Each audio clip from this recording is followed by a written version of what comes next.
ಬಹಳಷ್ಟು ಸಂಸ್ಥೆಗಳು ಒಂಥರ ಮಶ್ರೂಮ್ ರೀತಿ ಹುಟ್ಕೊಂಡ್ಬಿಟ್ಟಿವೆ. IAS ಕೋಚಿಂಗ್ ಕೊಡ್ತೀವಿ, ನೀವು IAS ಆಗೇ ಆಗ್ತೀರಾ ಅಂತ.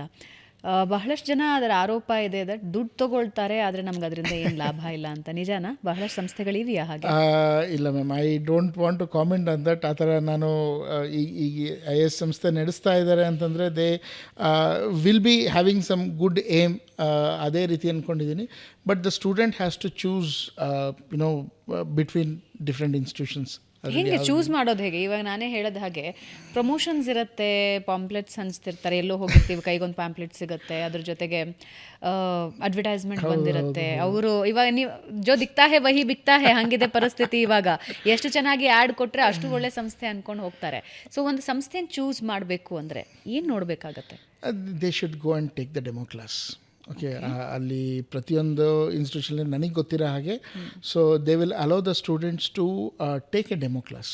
ಓಕೆ, ಸೊ ಅವರ ಏನಿದೆ ಅಲ್ಲಿ whatever the commitments they do in the beginning of the admissions, whether they are following it or not. So ಸ್ವಲ್ಪ ಫೀಡ್ಬ್ಯಾಕ್ ತಗೊಂಡ್ರೆ ಗೊತ್ತಾಗ್ಬಿಡುತ್ತೆ.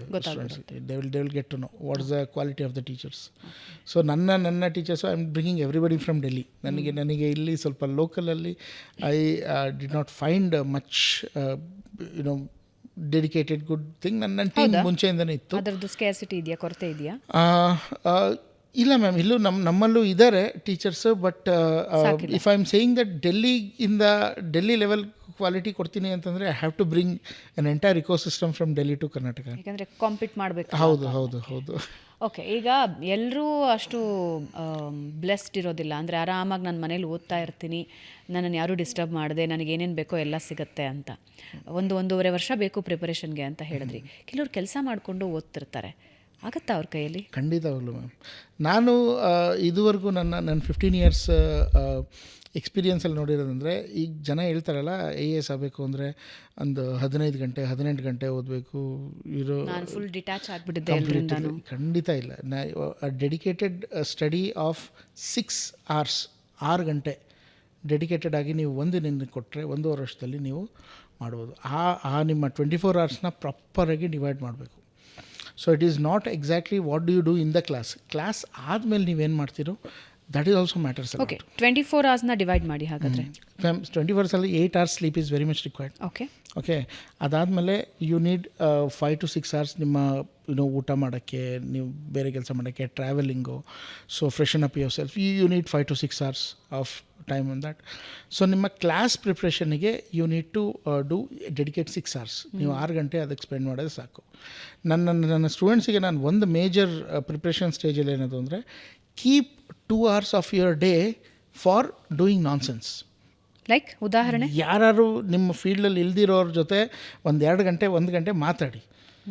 ಯಾವಾಗಲೂ ನಮ್ಮ ಸ್ಟೂಡೆಂಟ್ಸ್ ಮಾಡೋ ತಪ್ಪೇನು ಅಂತಂದರೆ, ಅದೇ ಸರ್ಕಲಲ್ಲಿ ಅವರು ಕ್ಲಾಸ್ ರೂಮಿಂದ ಬಂದ್ರೂ ಸ್ಟಡೀಸ್ ಬಗ್ಗೆನೇ ಮಾತಾಡೋದು, ಅಲ್ಲಿಂದ ಆಚೆ ಬಂದ್ರೂ ಅದರ ಬಗ್ಗೆನೇ. So detach something, make friendship with someone who is not from your field. ಅವ್ರ ಜೊತೆ 1 ಗಂಟೆ ಮಾತಾಡಿ, your mind will get refreshed. 1 ಗಂಟೆ you should keep it for talking nonsense with some of your old friend, ನಿಮ್ಮ school ಫ್ರೆಂಡೋ, ಯಾರು ನಿಮ್ಮ ಕ್ಯಾಟಗರಿಯಲ್ಲಿ ಇರಲ್ವೋ ಅವ್ರ ಜೊತೆ 1 ಗಂಟೆ ಸ್ಪೆಂಡ್ ಮಾಡಿ. 1 ಗಂಟೆ it is for your mind.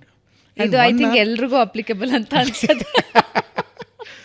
ಯಾರ್ಯಾರು ಕೆಲಸದಲ್ಲಿ ತುಂಬಾ ಸ್ಟ್ರೆಸ್ಡ್ ಇರ್ತಾರೋ, ಯಾರ್ಯಾರ ಜೀವನದಲ್ಲಿ ಸಿಕ್ಕಾಪಟ್ಟೆ ಓಡ್ತಿರ್ತಾರೋ, ಐ ಥಿಂಕ್ ದಿನದಲ್ಲಿ 1 hour ಆಪ್ತರ ಹತ್ರ, ನಮ್ಮ ನಾರ್ಮಲ್ ಲೈಫ್ ಇಂದ ದೂರ ಇರೋರ ಹತ್ರ ಮಾತಾಡೋದು. ಕೊಲೀಗ್ಸ್ ಆಗಿರಬಾರ್ದು, ನಿಮ್ಮದೇ ಫೀಲ್ಡ್ ಅವ್ರು ಆಗಿರಬಾರ್ದು.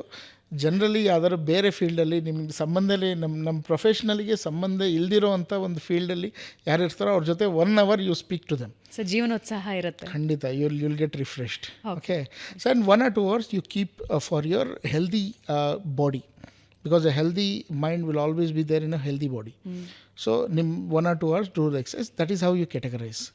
So 6 ಗಂಟೆಯಿಂದ ಜಾಸ್ತಿ ಓದೋ ಅವಶ್ಯಕತೆ ಇಲ್ಲ ma'am. 6 hours a day and for 1.5 year preparation is good enough to become an IAS. 1.5 ವರ್ಷದಲ್ಲಿ ಇಷ್ಟು ಸಾಕು ಅಂತ. ಖಂಡಿತವಾಗ್ಲೂ. ಓಕೆ.